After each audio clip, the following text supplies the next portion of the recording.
MW. Vous éclairez tout l'arrondissement.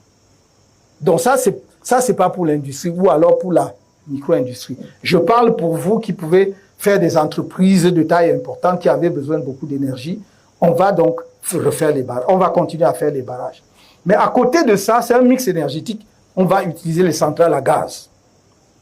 Je me demande toujours, nous les Africains, quel est même notre problème? Les autres disent, ils veulent de l'énergie propre, ils n'en ont même pas, mais ils vont chercher ça à des centaines de kilomètres, à des milliers de kilomètres, voulais-je dire, pour faire cela chez eux. Et produire de l'énergie qui leur donne la capacité de produire des produits industriellement compétitifs. Nous, on a ça sur place.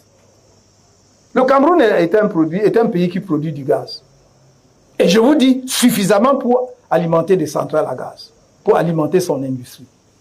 Je vais plus loin, à supposer même que notre production soit faible.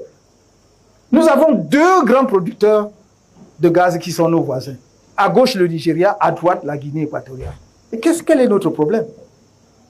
Je voudrais que quelqu'un m'explique un jour. Le Nigeria est en train de faire un pipeline qui va transporter son gaz jusqu'en Europe. Ça veut dire qu'il en a assez pour approvisionner tout le marché européen. Et nous sommes son voisin.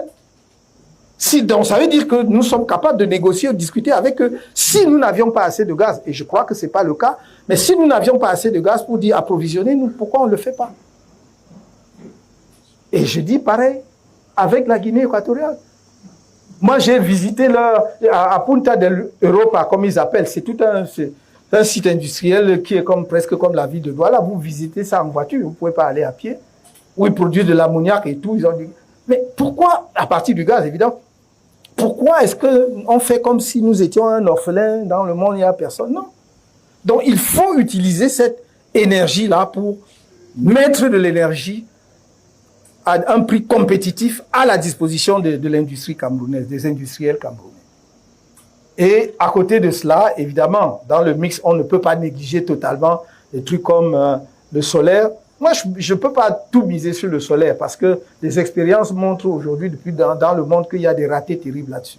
Donc, mais on peut faire le solaire à certaines dimensions pour alimenter des villages, etc.